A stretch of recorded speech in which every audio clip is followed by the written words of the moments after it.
We're going to have a look at the nuclear weapons proliferation problem.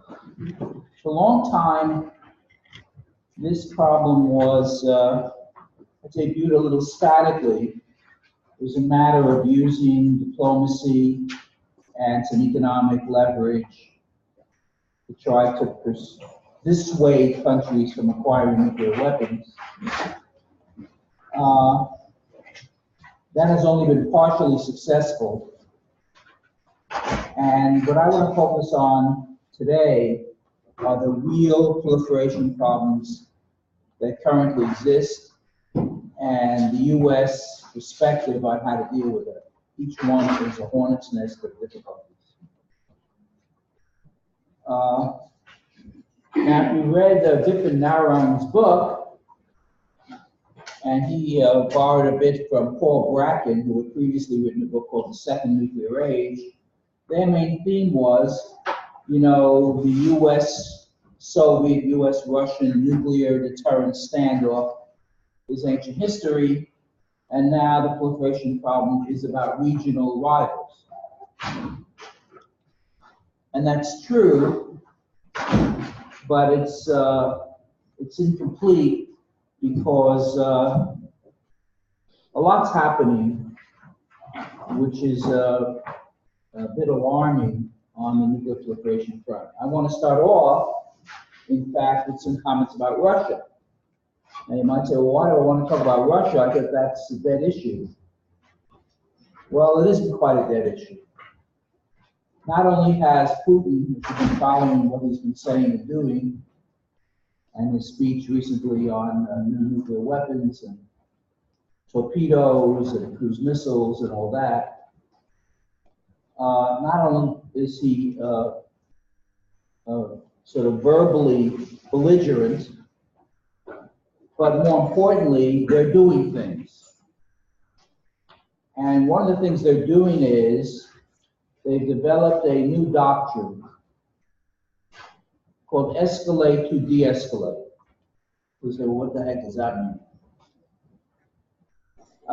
If you've been following Russia of late, you not only know that one of the things Russia has been doing is they've been putting pressure on the Baltic countries. The Baltics were part of the Soviet Union from the early 1920s to the collapse of the Soviet Union in 1991, 7 years.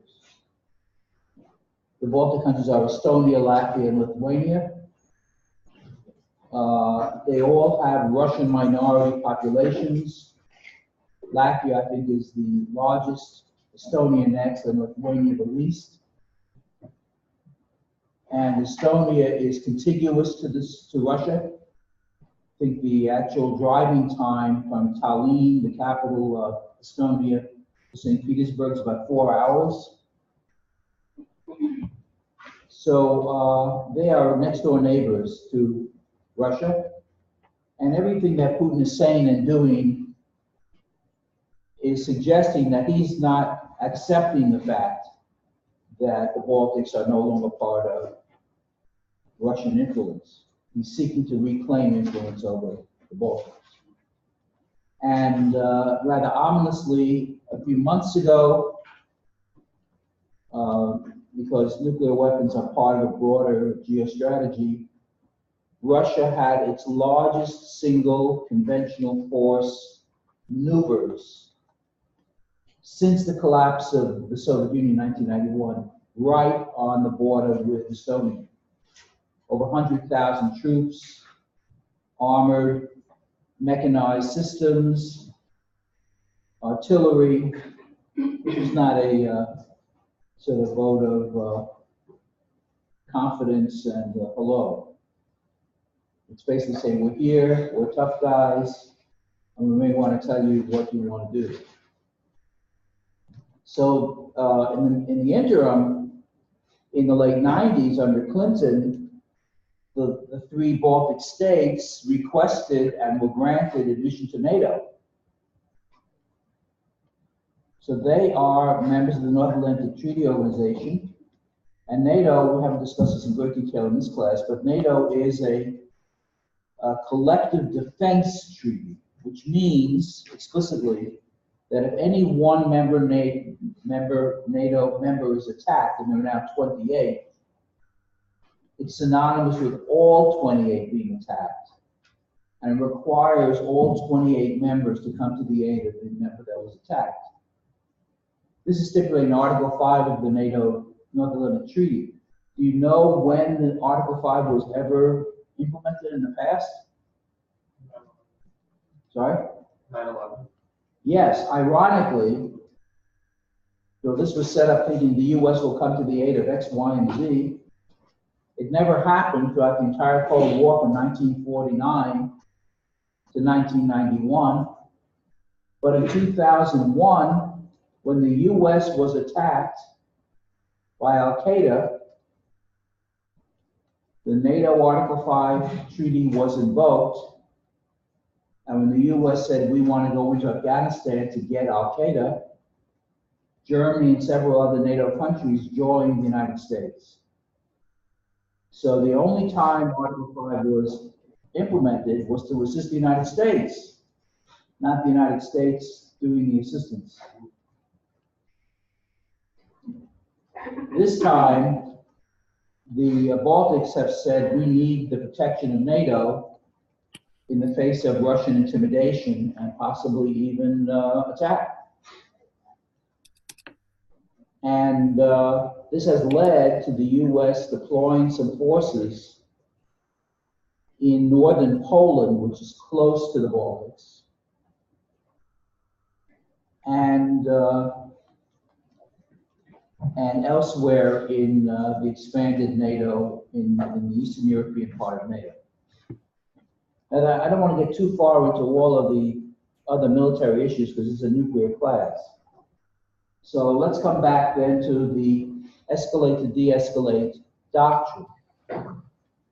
First of all, I have to say that there's a debate in the United States whether this is in fact the Russian doctrine or whether it is intended just to alarm and alert the United States. Just because a colonel in a war college writes a paper doesn't mean it's official military doctrine. But the U.S. and NATO is taking it very seriously. So what does escalate to de-escalate mean in tangible terms? It means that Russian thinking is that if Russia were to attack a neighboring state with conventional forces, non-nuclear forces, it would then use nuclear weapons early in the conflict to deter NATO and the United States from retaliating. Okay? Now this is really, in a way, a revolutionary way of thinking about nuclear weapon use, which historically has always been a court of last resort, about deterring attack against the homeland, against retaliating against the homeland attack. That was yesterday. Now, the theme is early first use of nuclear weapons to deter retaliation for a conventional attack. Yes? Have the Russians declared this policy, or is this just something that we're kind of... They have stipulated in various Russian military writings, and senior members of the Strategic Rocket Forces and the General Staff have endorsed it. Yep. So it's taken very seriously in Washington. And frankly, the U.S. and the West doesn't have a great response to this. You know, we don't want to blow up the Baltics to save it. That was the old Vietnam theme. So what would we actually do tangibly if the Russians massively invaded the Baltics, which, by the way, they could probably seize total control of in about 72 hours? But if in the process they used a nuclear weapon, let's say to destroy a major port in Lithuania, and say, stay out, NATO. We mean business. This is a conundrum that NATO and the US are still currently agitating about. So this is a whole new angle to proliferation. Yes.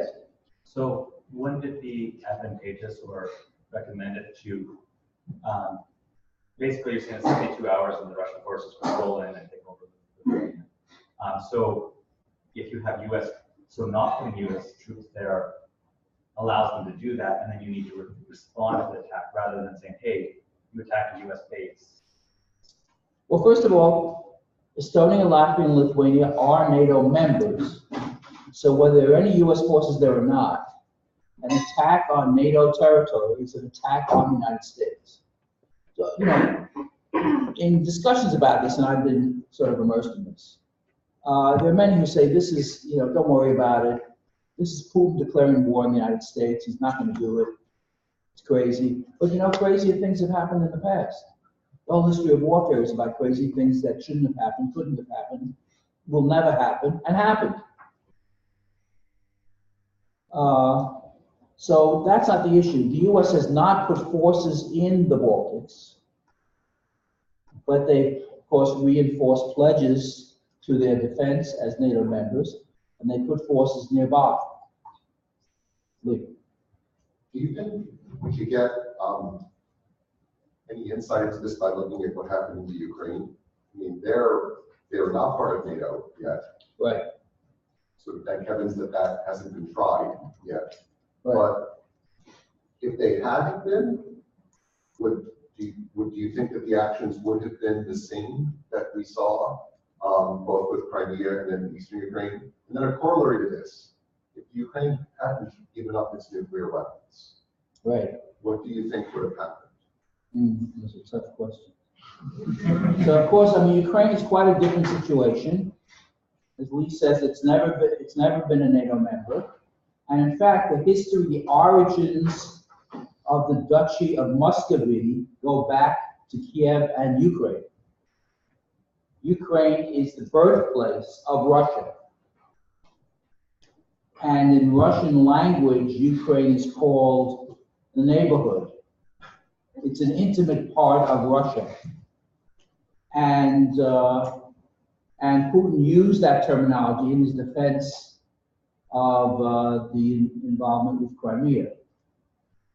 Now, an important point which Professor Bernstein mentioned, which I should just give you a brief bit of background.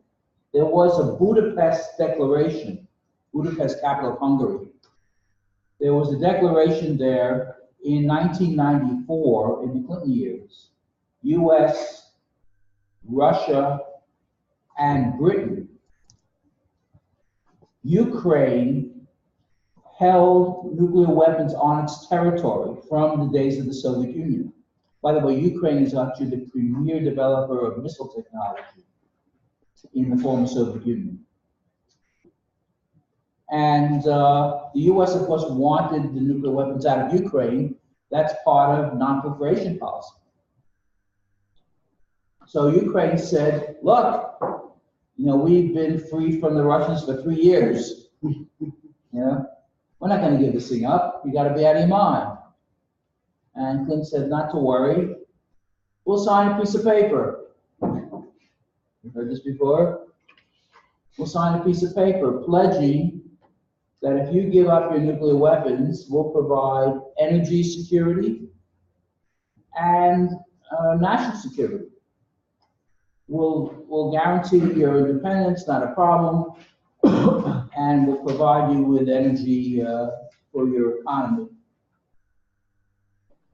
So that was signed by Clinton and Yeltsin at the time, and the British Prime Minister in '94, and that lasted until Putin in 2014 first called for a plebiscite in Crimea, which is a Russian majority speaking area of Ukraine, in which they allegedly were 85% in support of leaving Ukraine and realigning with Russia, following which the Russians inserted military force in Ukraine. So they took Ukraine. They seized Ukraine without any legal basis. And then, shortly thereafter, the main body of Ukraine, which is largely divided into a western and eastern part, a western part which is pro-West and speaks Ukrainian, and an eastern part which is pro-Russian and speaks Russian. Suddenly, so-called little green men started to enter eastern Ukraine. These were people in uniforms without insignias. They had no Russian insignias on them, but it was clear that they were Russian irregular forces. There was a humorous incident at that time. David Letterman had a popular talk show, and he had a comedy routine where he said, you know, those guys aren't Russians. They're United Parcel Service delivery men. That's all they are. And they seized several sections of eastern Ukraine, which they hold today. And they pushed out the Ukrainian army from those sections. The Russians have also invaded and occupied parts of Georgia, which was part of the Soviet Union and is now an independent state. And they also implemented a cyber attack on Estonia. So it's not as though they've been exactly quiet during this period. So going back to Lee's question, you know, what would have happened if Ukraine had not ever relinquished those weapons? Well, it's hard to know, but you know, you didn't want to think it would lead to a nuclear exchange with Russia. This would not be a winner for Ukraine. So, I mean, Russia has, you know, intimidation, coercion has been central to Russian history for 1,000 years. 1,000 years. It's a long tradition. Yes. Didn't I know Ukraine had physical custody of those weapons, but didn't they not have the ability to launch them? Didn't Russia maintain? Yeah, they weren't deployed. They were stockpiled the weapons. So were we at all worried that they were going to get the ability to do that eventually? Yeah. Okay. Yeah, and then they were removed. Okay. And the U.S. Enthusiastically supported their return to Russia. And that's where they are today.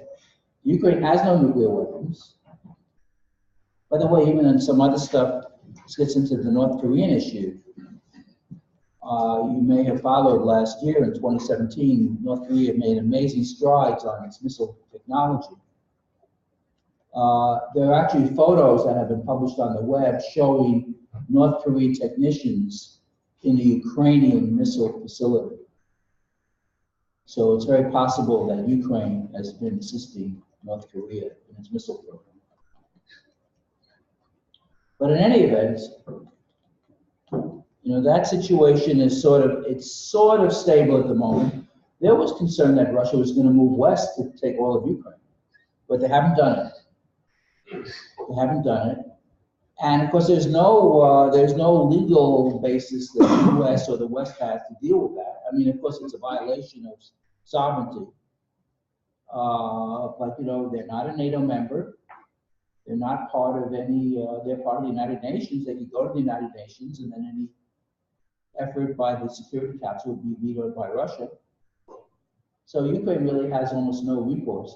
Now, just recently, interestingly enough, Trump, who, as you may know, is a somewhat unorthodox set of views about Russia, and also, as you may or may not know, at a critical moment in the Republican National Convention in 2016, Manafort, now indicted on 32 counts, urged that the Republican convention language be watered down so as not to endorse any assistance for Ukraine. But despite all that, just recently, the Trump administration announced that they were going to send defensive weapons to Ukraine. I think this reflects the deep difference between the Secretary of Defense, Mattis, and the National Security Advisor, McMaster, and to some degree, the Secretary of State Tillerson, although he's a separate wild card, and Trump. This also is the difference between Trump and the Republican administration and the Republicans in Congress. The Republicans in Congress have largely been in lockstep with Trump on almost every single issue. Trump owns the Republican Party now. But he doesn't own it on that issue. So we'll see what happens when and if some defensive weapons are delivered to Ukraine from the United States. This is a U.S. unilateral move. It's not a NATO move. They're not part of NATO. Yes. How can you relate that to the I guess agreement that was made with Clinton made with Great Britain to basically defend Ukraine? Right. Yeah, I guess you could justify it that way. Yes. But you know, it's a slippery slope. I mean, basically, there's no question that Ukrainian sovereignty was violated by Russia, and that this was a violation of the Budapest Understanding. I mean, Putin, of course, denies it. You know, if you saw he just was on TV with Megyn Kelly, I mean, he's done nothing. He's just been eating yogurt and having a great time, and he's a harmless guy.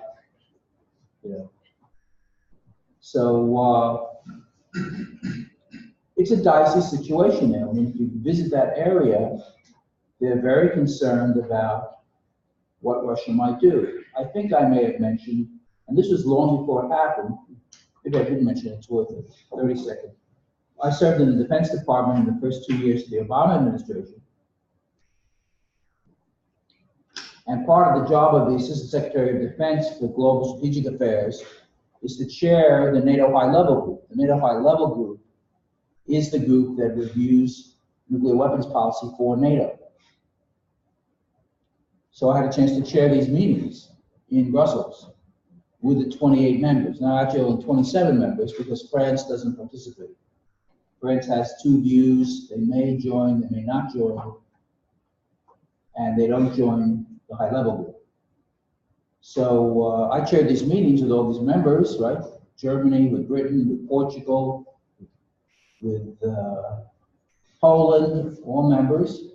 And at coffee break time, I remember distinctly being thanked, not Michael Mock being thanked, but the representative of the United States being thanked by the East European countries. Thank you so much for admitting us to NATO. Without that, we would be under Russian control today.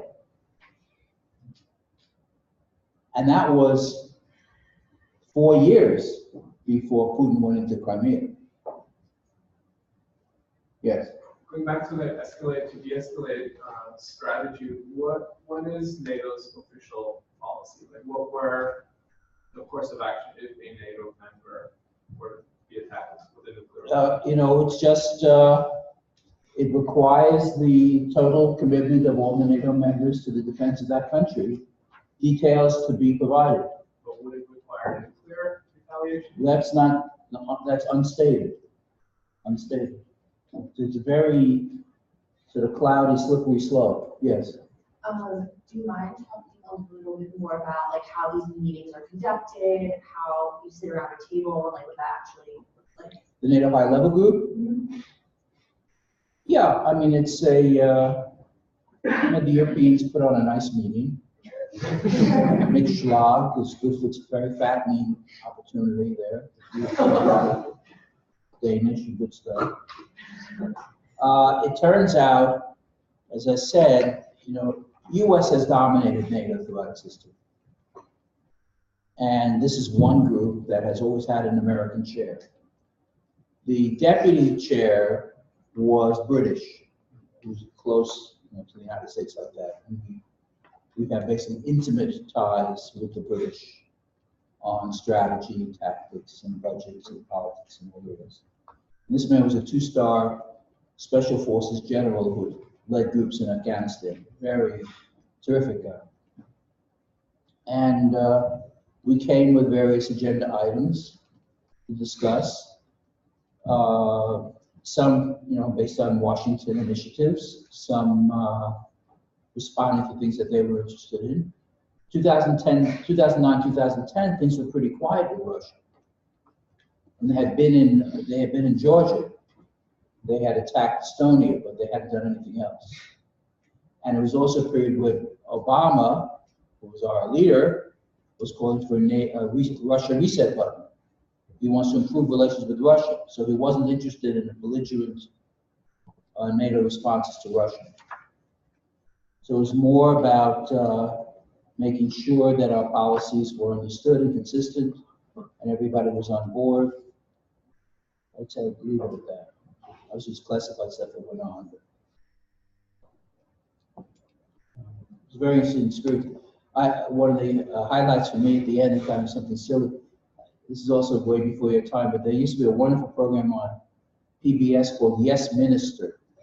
It's a British program where a prime minister was completely outwitted by the career civil servants. Everything he tried, they outfoxed him.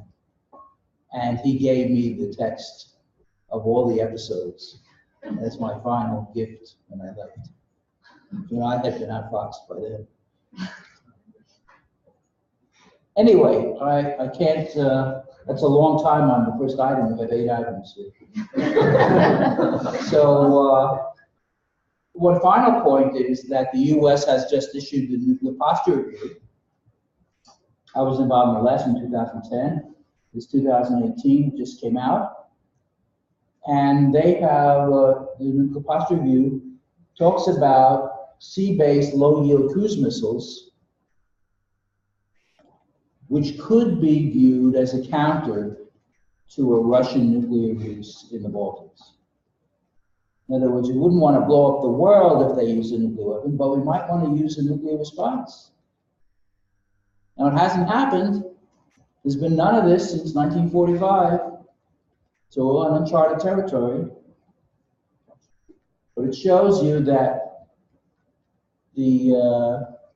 there's action, reaction, movement back and forth here. So anyway, I just point out to you that this is a new development on a regional level about possible nuclear weapons use. Now, let's go to South Asia. Now, South Asia is not explicitly, it's not in the U.S. sphere of influence. We have no security guarantees with India or Pakistan or Bangladesh or Sri Lanka. It's outside of our security zone, but we've got interests and we've got involvement. One thing that's happened in recent years is there's been a movement toward India. You probably know the short version. India and Pakistan was one gigantic country. It was part of the British Empire. And in 1947, it split. It became independent into 2 sovereign states, India predominantly Hindu and Pakistan predominantly Muslim. India is gigantic. It has well over 1 billion people. India today has more Muslims than the population of Pakistan. And there's intermarriage between Hindus and India and Muslims in India. But the rivalry between India and Pakistan is extremely intense, and it's been that way since 1947. There have been 3 conventional conflicts or border wars. India has won them all. And there's there are several major outstanding territorial issues. That most of the significant one is Kashmir. It's a territory that both India and Pakistan claim. Territorial disputes are a major cause of war. In 1974, I think I mentioned this in the past, India detonated a nuclear device in the Kalahari Desert, right on the Pakistani border, which they call a peaceful nuclear explosion. So we're just, getting your attention here. That was in 74, and that led the Pakistani president to authorize the beginning of a Pakistani nuclear program. It took a long time for both sides to develop them, but they did. Skipping over a lot of history, in 1998, both India and Pakistan detonated nuclear devices and declared themselves nuclear weapon states. So they're not part of the NPT. They never were part of the NPT. They didn't violate the NPT. They weren't in the NPT, and they're not part of the NPT. But they're nuclear weapon states. So besides the 5 declared nuclear states, US, Russia, Britain, France, China, add India and Pakistan in 1998. What's happened in the 20 years since that time? They built a large number of additional nuclear weapons. Obama had hoped when he made the announcement in 2009, we want to lead a world away from nuclear weapons, that other countries would follow suit. In fact, none of the major nuclear powers have followed suit. Everyone has built up nuclear forces since Obama said, let's build down. Pakistan in particular has built a large number of shorter range tactical nuclear weapons. And one of the big concerns is a possible nuclear use in a scenario here. Do I have this? Yeah. You may recall there was a Mumbai attack where Pakistani terrorists went into a hotel in Mumbai in India and they slaughtered women and children in India.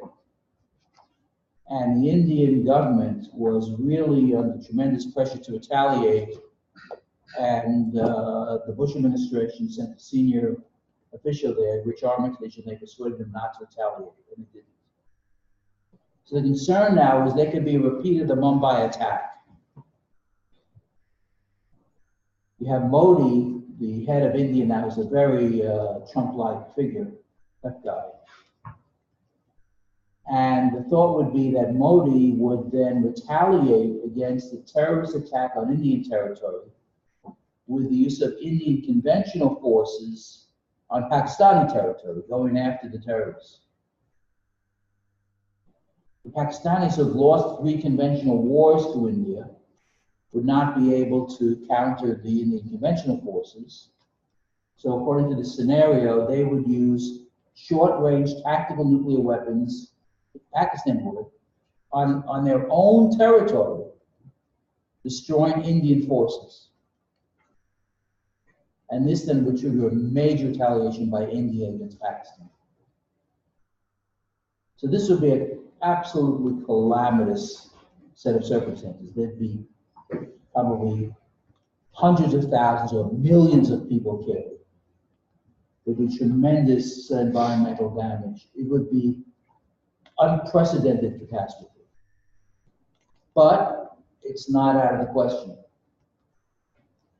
Most recently, US influence has waned a little bit because Trump has become persuaded, and he's right on this point, that Pakistan has been a central supporter of the Taliban in Afghanistan that the US is fighting. You know, the US has been in Afghanistan since 2001. It's 16 and a half years. It's by far the longest war the US has ever been engaged in. You're not even aware of it. It's been going on all this time. So the fact that the Taliban are killing American forces in Afghanistan and they are supported by the Pakistanis,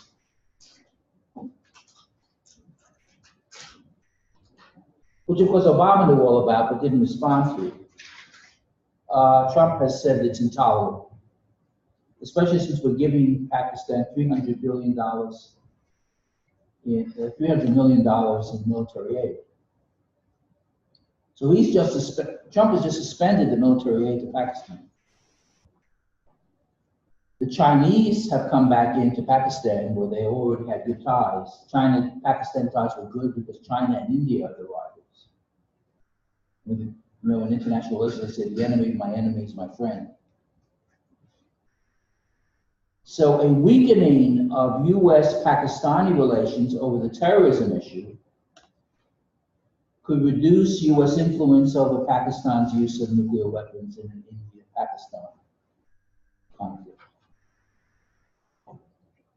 So you see, this is very different than the kind of benign, let's talk about the UN and find ways. This is a much more dynamic, complex, sophisticated world of nuclear proliferation. So that's a second issue of great concern. Again, there's no answer to the back of the book on any of these. Any comments or thoughts about that? Okay. Yes. It's also sort of made worse by the fact that India and China have had a war and they've just not had great relations since then. So 62 is when they had the war. They've actually had several. They've had 3 armed conflicts, and China's won them all. India and China? Yes. Well, one actual war, they would have Border conflicts. right. But China's won all of them. Yeah, and the 62 one was the worst one, so that isn't help.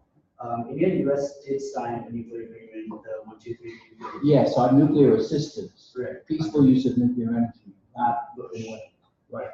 George W. Bush. Right. And there are many sort of strategists, they were true under Bush, they were true under Obama, and they're true under Trump, who believe that America's long-term interests reside with India. India is an Indo-nation. It's not part of Islamic terrorism. It's a rival to China. It's a counterweight to China. We should put our chips there. But the U.S. has been kind of slow going in how far it's gone. And India too. India has its own concerns even about colonial history. I think did I mention this question? I didn't. In the late 80s, I was invited to go to India. I talked about that. K. Subramanian, who was the father of the Indian nuclear weapon, and who said to me, you know, you prevented us from joining the Industrial Revolution, you won't prevent us from joining the nuclear revolution. And there remains deep hostility in part to the U.S. as the successor colonial big shot to the British. So it's a complicated relationship. Yes. Why didn't India and Pakistan join the NPT? Because they wanted to keep open a nuclear weapons option. Early, like that long ago. Right. I mean, the treaty was signed in '68, entered into force in 1970. India had the beginnings of a nuclear program in 1970. They weren't going to join to violate it. Pakistan wouldn't join if India wouldn't join. In '74, India tested, and neither of them ever joined. India, Pakistan, and Israel were the 3 who never joined, and for good reason, because they claimed to have nuclear weapons. It's good reason. And they didn't want to violate the treaty.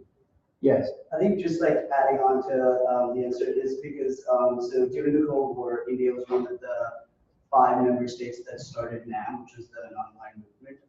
And so with keeping that in mind, they're like, yeah, we don't want to align either with US or with Russia.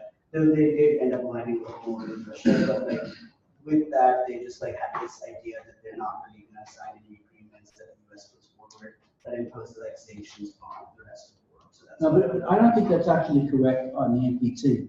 The NPT was not viewed as a U.S. initiative. Russia was an initiator of the NPT as well as the U.S. It's true in a number of other areas, but not on the non-proliferation was viewed as a global norm. And the Indians didn't, as I said, they didn't sign because Mrs. Gandhi was interested in their weapon.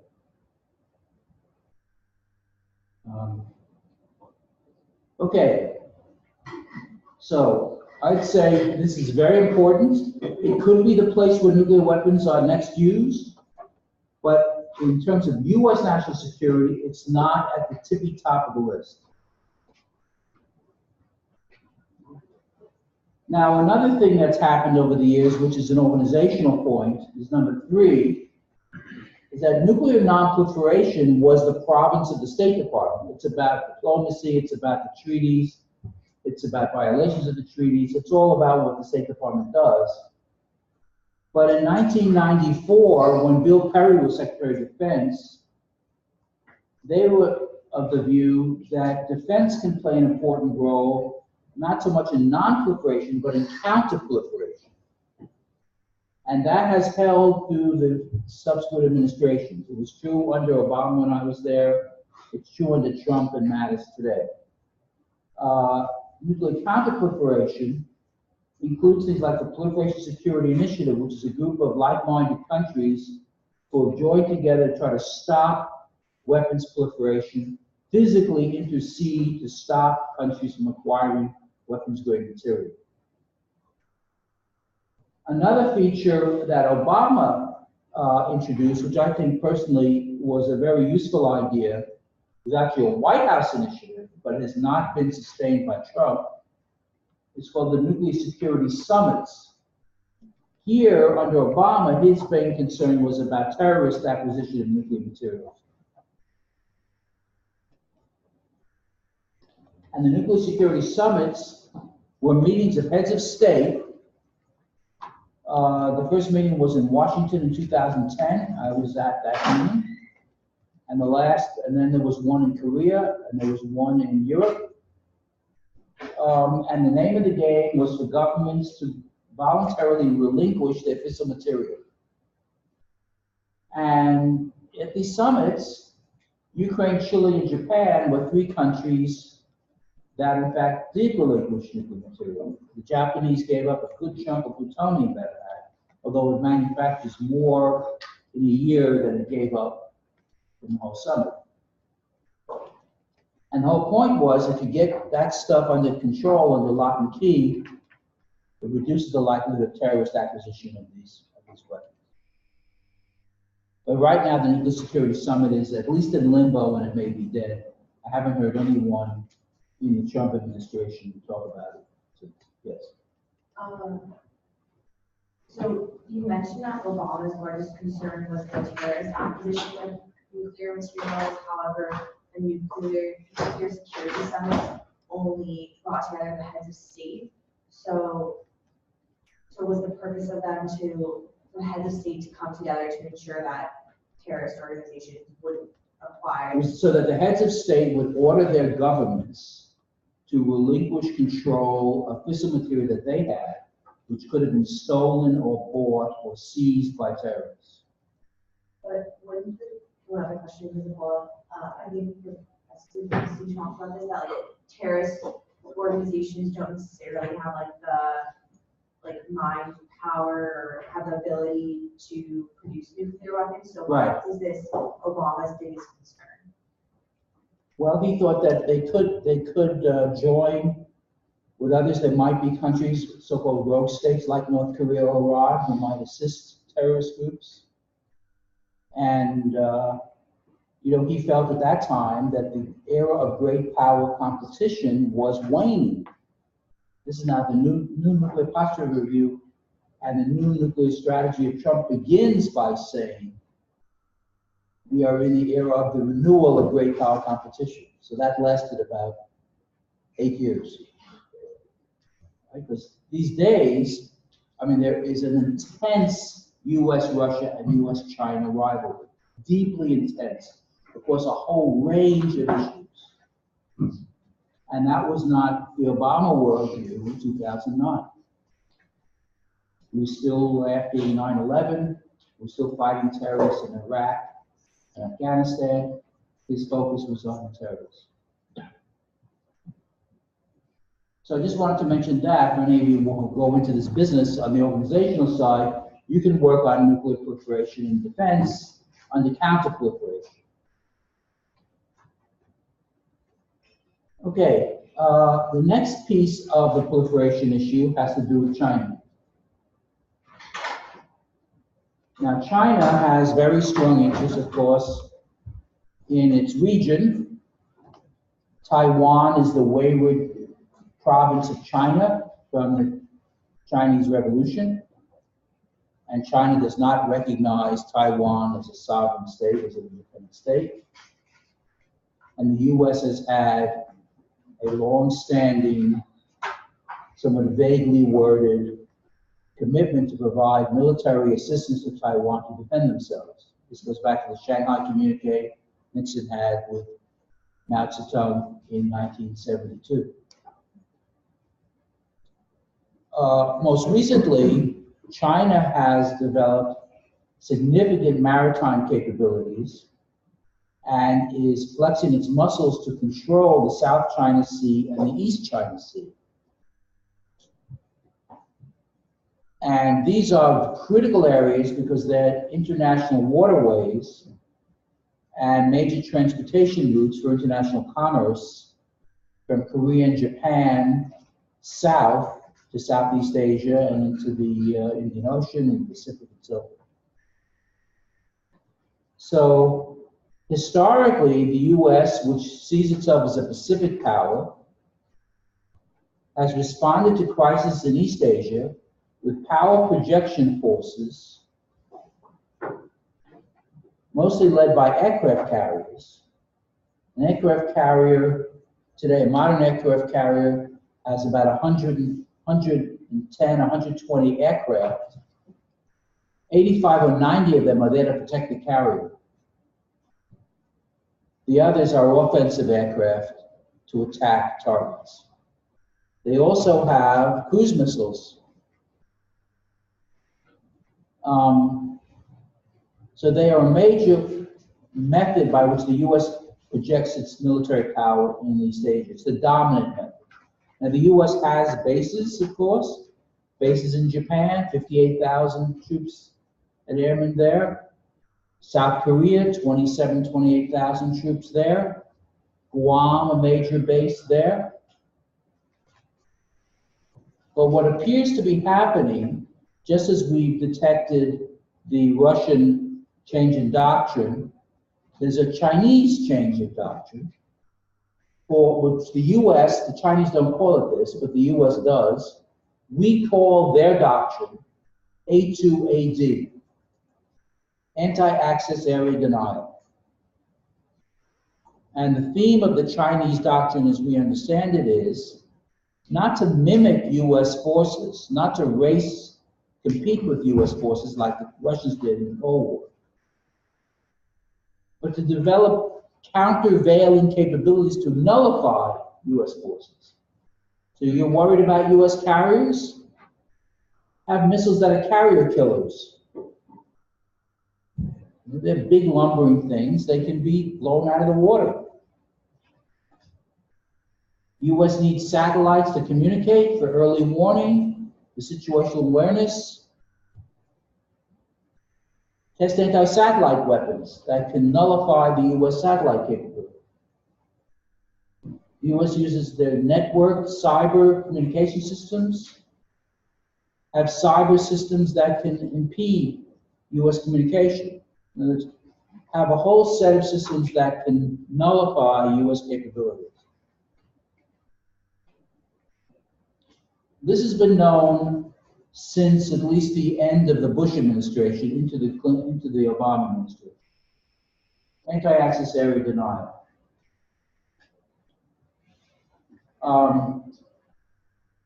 And here, as it says in the middle of that paragraph, China seeks to deter US power projection forces and military intervention in the event of an East Asian crisis like Taiwan.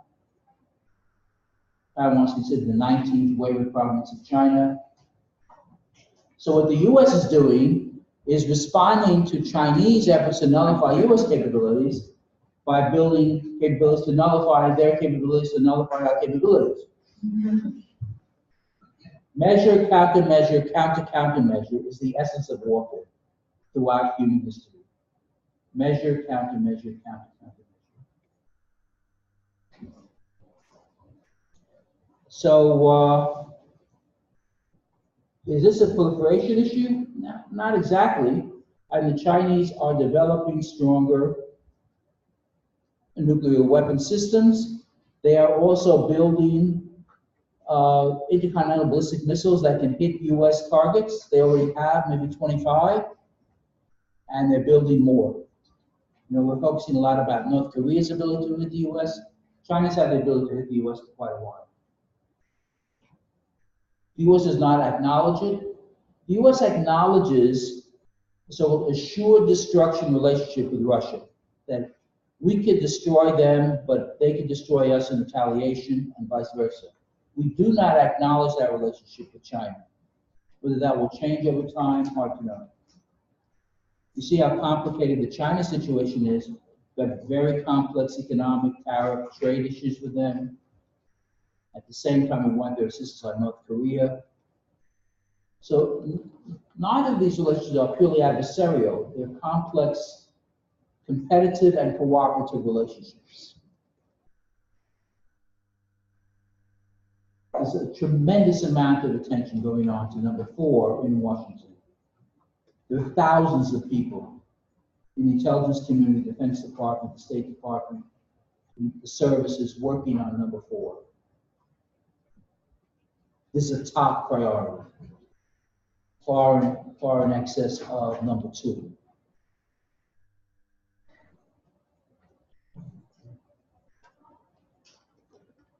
China also is deploying nuclear weapons that are on mobile systems and deeply buried targets, so they're not easily findable in the event of a confrontation with China.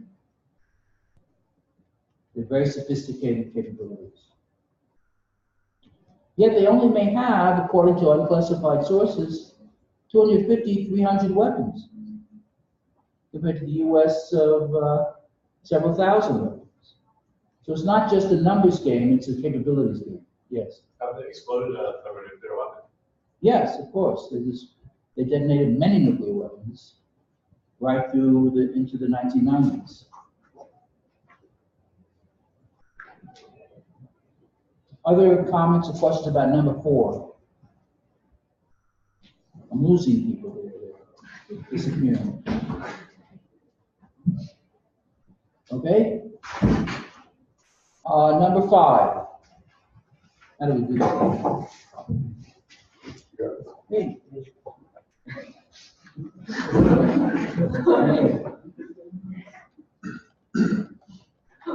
North Korea, that's the one that's been in the news. With more exciting things to come if Trump and Kim meet. I don't know if any of you have been invited yet. They're developing intercontinental range ballistic missiles carrying nuclear weapons that could destroy U.S. territory. Because California is the top target. It's the first spot on the way. Although, interesting, the Chinese that showed a test of one of the SSs where they were attacking Florida near Mar-a-Lago.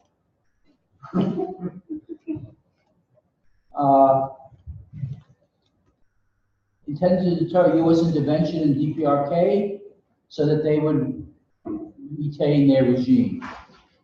That has historically been the American understanding of North Korea's motivations. That they want nuclear weapons in order to deter the United States so that the U.S. would not invade conventionally and destroy the regime. But there are some, and McMaster actually is a key proponent of this view.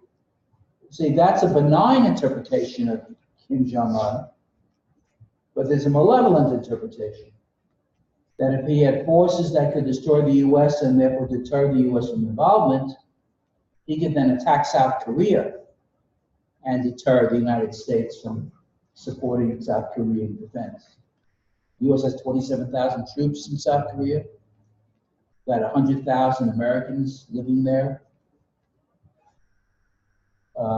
We've been partners since the end of the Korean War, 1953. That's 65 years. We lost a lot of men and some women in the Korean War who fought and died for their independence. We have a lot of historical capability attached. We've got a sunk cost of investment in Korea. We have a security treaty it calls for our coming to their assistance if they're attacked. So this is an ironclad, top of the line, first priority security commitment by the U.S., which is the defense of South Korea. And no North Korean regime has ever had this capability before. And the two prior Kims, Kim's father, Kim Jong-il, and Kim's grandfather, Kim Il-sung, didn't react in such a belligerent way. They did partly, but not fully, as Kim Jong-un has done. He's also, he executed his uncle with an artillery shell. He engineered the poisoning of his half-brother in the Malaysian airport. These guys are sweet. So now suddenly, Trump, who acts often on impulse, has agreed to meet with Kim Jong-un. No American president has ever met with a Korean president, North Korean president, in the history of DPRK. DPRK goes back to 1946, when Kim Il-sung was assigned to run North Korea by Stalin, and he was the head of the DPRK from 1946 to 1993 when he died. And he was replaced by his son, Kim Jong-il, who died in 2011, and was replaced by his son, Kim Jong-un. We had three Kims running the country the entire time. And the brutality of the regime is unparalleled. The amount of starvation, the amount of torture of dissidents is gruesome. There was an American student, you may have, Juan Beer, a UVA undergraduate, who took down a poster in the hallway, and he was sent to 15 years in prison, and then he was released, and he was in a coma, and he died. At the Trump's State of the Union address, he acknowledged the parents. So this is absolutely and Obama, when Obama met with Trump at the transition, Obama said that North Korea would be a first national security crisis and top priority. So this is a central national security issue. It's a nuclear proliferation issue. It's a nuclear deterrence issue. It's about a lot more than that as well. It involves the role of the Chinese. And the Russians are playing a role too. The Russians may have been assisting the North Koreans in their weapons program, in their missile program. There is a border, a small border, 15-kilometer border between Russia and North Korea. So we tend to forget about Russia. We think of Russia as a European power. But Russia is over there in that part of the world too. Vladivostok, a huge neighborhoods. Yes. Why do you believe North Korea agreed to potentially meet with the U.S.? Well, it's conjecture. I mean, very little is known about North Korea. First of all, I think every North Korean leader has wanted the prestige of meeting with an American leader. They're the most isolated country in the world. They have a GDP in the bottom 10% of the world's countries. So the fact that Kim Jong-un could be, and Kim Jong-un has never left the country in 5 years. It's 7 years. He's not met with a single head of state. He's never met with Xi Jinping, President of China. He's not met with any head of state. They're called the Hermit Kingdom for a reason.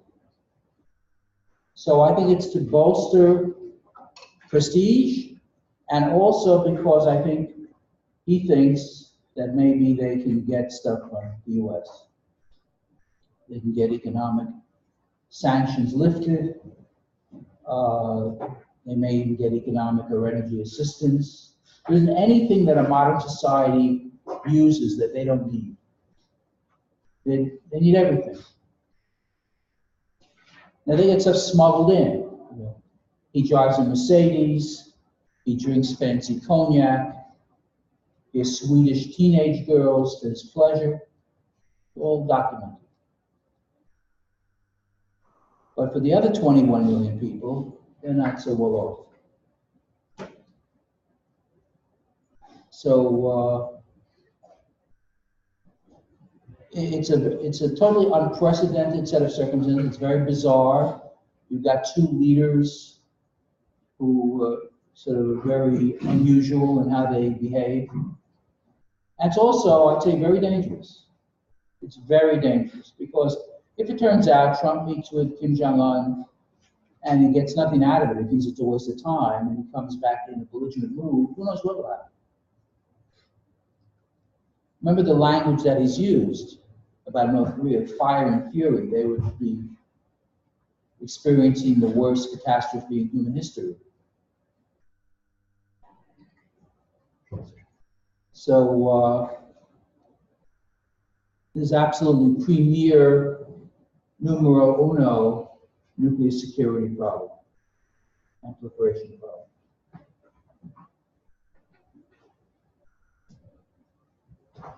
Any other thoughts about North Korea? And by the way, you know, it doesn't get enough attention here. We're going to have Brad Roberts come to one of our guest lectures. He's an expert on alliance cohesion on nuclear issues. It's critically important that the U.S. is on the same page with South Korea and Japan. It's absolutely essential. I mean, it's their security that's as much at stake as U.S. security. And you know, they don't want to be incinerated by North Korea because Trump has a temper tantrum. So how we coordinate is a challenge. And Brad, who's had an extensive experience interacting with the Japanese and South Koreans on this issue, and will have a lot to tell you when he's coming. I can actually give you a little coming attractions. Professor Bernstein's lecturing on Wednesday, and then the following 3 sessions are guest lecturers. We have on the 19th, George Moore, who's an expert on IAEA safeguards. He teaches at Monterey. On the 21st, Brad Roberts is the author of the book that you've been asked to read, The Case for Nuclear Weapons in the 21st Century. And then Cheryl Hingorani, who had systems analysis at Sandia, who will also talk about the role of the national labs on these issues. So there's 3 in a row. The 19th, 21st, then we have spring break, and then April 2nd or 1st of April. Yeah. You mentioned the Stalin handpicked Kim Il-sung, and do you think that Russia still closely consults North Korea? And Absolutely. Absolutely. And from the talks between Kim Jong-un and Trump, could Russia be a beneficiary? Well, I mean, look, Putin's objective is to maximize their influence and to minimize American influence. That's the objective. And Korea is just another pawn in this game. It's a dangerous pawn, but it's a pawn in this game. As I mentioned, I think it's quite likely that they provide military assistance to the North. They used to be the principal provider of military assistance during the Cold War. A lot of the North Korean scientists were trained in Dubna in Russia. But on the other hand, it's complicated because you've got China and Russia are dancing around to see who's going to be most important in the Korean business. Now, you know, in general, China holds most of the cards. They provide the food and the fuel for the North Korean economy.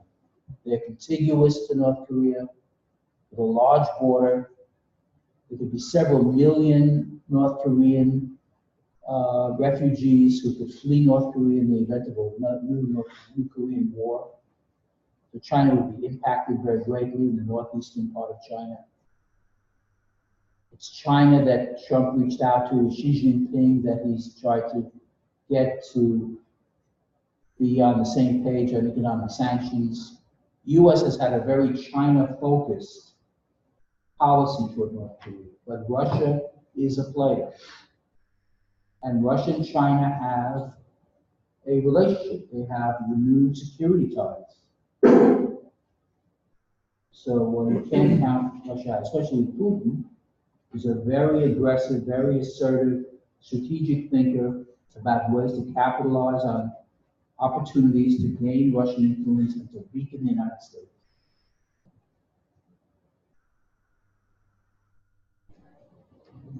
Other thoughts on the North Korea business?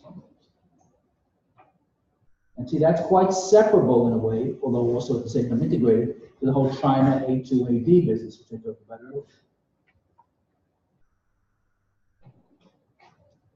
Then we have our friends in Iran. Just if you thought that everything else was hunky-dory again. So we've had, a difficult relationship with Iran for a long time. It was the United States under Eisenhower that authorized a coup d'etat in Iran that overthrew the Mossadegh government in Tehran in 1954. It was led by Kermit Roosevelt, the son of Franklin Roosevelt, who was at the CIA at the time. And Iran is a Shia country that was, in many parts, deeply religious Shia country, led by the Shah, who was a very irreligious man. He never visited Mecca or Medina, the holy sites of Islam, once in 25 years. He went to St. Moritz 3 times a year to ski. He was a recipient of American aid, both personally and governmentally. He provided clandestine assistance to Israel. He was a key ally of the United States national security policy in the 70s and 80s. But then there was a prominent cleric, Mullah Khomeini, who had been exiled in the 60s and was in Paris, and he started to smuggle in audio tapes into Iran, and they became extremely inspirational. This led to many demonstrations. The demonstrations led to repression by the Sabak, the Iranian CIA, which was trained by the CIA. And there were deaths at these demonstrations, 40-day mourning period, more demonstrations, more deaths. It spiraled out of control in 1978.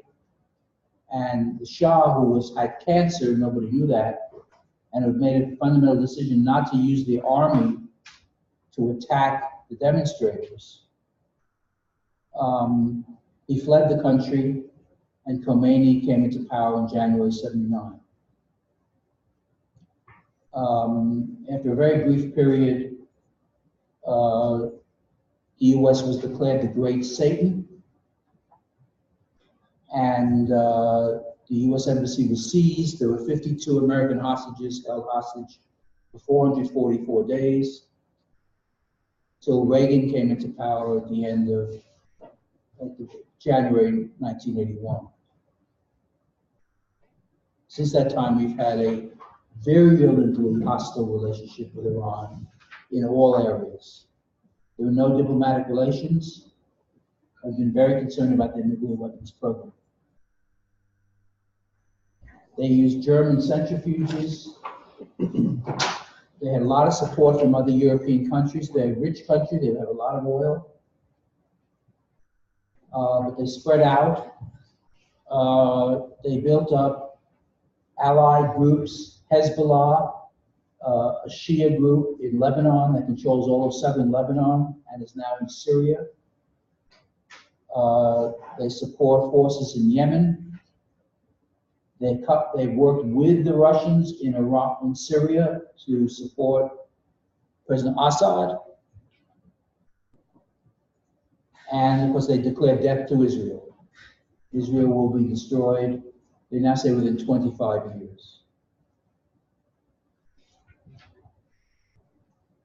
However, that didn't prevent Obama from trying to reach an agreement with them to curtail their nuclear program, which he did in July 2015. It was part of an agreement with US, the P5, the 5 permanent members of the Security Council, all nuclear weapon states, US, Britain, France, Russia, China, and the European Union and Germany, all agreed with the United States to reach this JCPOA agreement, the Joint Comprehensive Plan of Action Agreement. We'll have a separate session on this later in the class. And that has curtailed, it's really stopped the nuclear weapons program. They've given up the operation of their centrifuges, they've given up nuclear weapons material, but the plan itself was vehemently criticized by Trump during the 2016 presidential campaign. I'd say it was a very poor deal.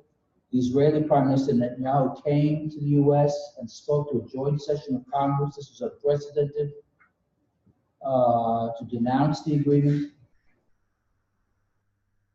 And Trump has failed to certify Iran's compliance with the agreement, even though the IAEA, which judges compliance with international nuclear agreements, has certified that they are in compliance. They're in compliance on the nuclear side. The agreement is only about nuclear behavior. It has nothing to do with Hezbollah and Syria and Yemen and terrorist groups and all that. It's completely a separate set of issues. But Trump has said unless they stop all that stuff, he's going to pull out of the agreement. And you know, you have to take him sometimes at his word. He said that about NAFTA, and we're having struggles with NAFTA, the Canadians and the Mexicans. He said that about the Paris Climate Agreement, he pulled out. He said that about the Trans-Pacific Partnership, and he pulled out. So this is not an idle threat. And question of whether he'd want to engage with Iran at the time when he's engaging with Korea. Yes, sir. So in the JCPOA, from what I read, they basically got rid of some of the sanctions that had been imposed in like the former. Yes, they got rid of a lot of sanctions. Right. So then, if like Trump threatens to pull out, does that mean that the earlier sanctions go back into place? So that's a big question. You know, sanctions are not. You know, if I threaten, we're in a multi-party deal, and I threaten to impose sanctions, it's not going to be good if no one else is imposing sanctions. And there's no evidence that any of the other countries, certainly not Russia or China, but not Britain or France or the Germans or the EU, will want to reimpose sanctions. Why? Because there's a lot of money to be made in Iran. And the big corporate interests in those countries are saying you've got to be crazy to stop trading with Iran and investing in Iran. So there's no likelihood, I think, in the short term, that if the U.S. actually walked out of that agreement, that Iran would be hurt economically. So why do it? Well, it's part of his campaign commitment, you know, it was a. So here, as I wrote, the IAEA finds Iran is in compliance with the JCPOA. The nuclear weapons program is on hold. He's threatening to withdraw. Stay tuned. It's not clear. So this is a huge nuclear proliferation issue right on the horizon. And we're talking about this year. We're not talking about in, you know, when you're 70 years old. None of these issues are things in your distant future. These are things today. These are issues that the U.S. government's working on today, on proliferation. They're top issues. Okay. Others, what's on the horizon? Well, as you may have followed, Trump has very good ties with the Saudis. He's very impressed by the Saudi king who told Trump how smart he was and what a genius. And he's talking about supplying them with nuclear reactors. Now, the Saudis have a deep strategic rivalry with Iran in the Middle East. One's a Saudi Arab leader, Sunni, One is a Persian, Shia, non-Arab country. So in religious terms, in geopolitical terms, they're deep rivals of each other. And even when I was in government, I remember clearly at a meeting I spoke at in 2010 on the Iran arrangement, which hadn't yet happened. And the Saudi military attaché came up to me and said, if you permit Iran to have nuclear weapons, we will get nuclear weapons right away. Now, they don't have the capability, but they could buy them from the Pakistanis, perhaps, or get them from somebody else. So these are issues not only in their own right, but for their proliferatory possibilities. You know, all things considered, we've gone from a period of 0 nuclear weapons to a period of 5 by the 60s, and now, 50 years later, to a period of about 9 or 10. India, Pakistan, Israel, North Korea, for sure, that's 4. That's 9, and Iran on the edges. That's 10. How many more do you want? The US government has never supported the view that more is better. I mentioned Waltz versus Sagan. Waltz, Berkeley professor, said, you know, let's have a nuclear deterrent relationship between each rival. That's never been US policy, from Truman through Trump. US's position, less is better. More means the more likelihood of use. Once they're used, God knows what will happen. So a big concern with Trump siding with the Saudis and possibly threatening to pull out of the JCPOA is moving toward a Saudi nuclear capability. And then further down the road, it's conjecture, but there's evidence, and you're going to be working on part of the problem. What about others? Turkey is a major player in the Middle East. It's a non-Arab Sunni state. It used to control that whole region, the Ottoman Empire. It has a great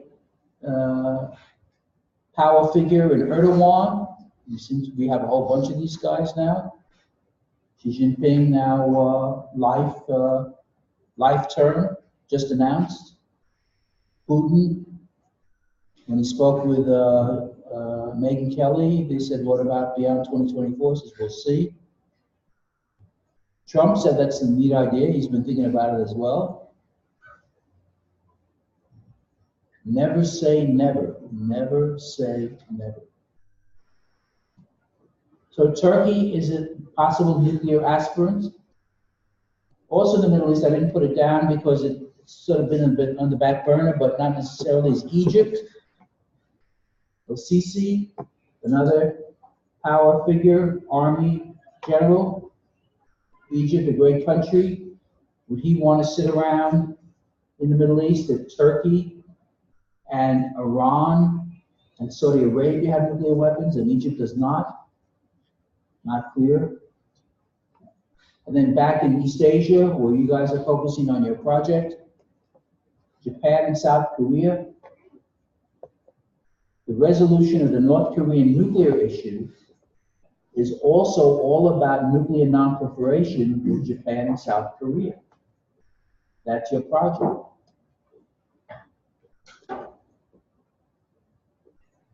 So this is the real world of real nuclear proliferation today. Very, very different from a lecture I would have given even 5 or 10 years ago. So it's dynamic, it's complicated, involves multiple players, it's filled with uncertainties, it's filled with danger. Hope you sleep well tonight. We'll see you next time.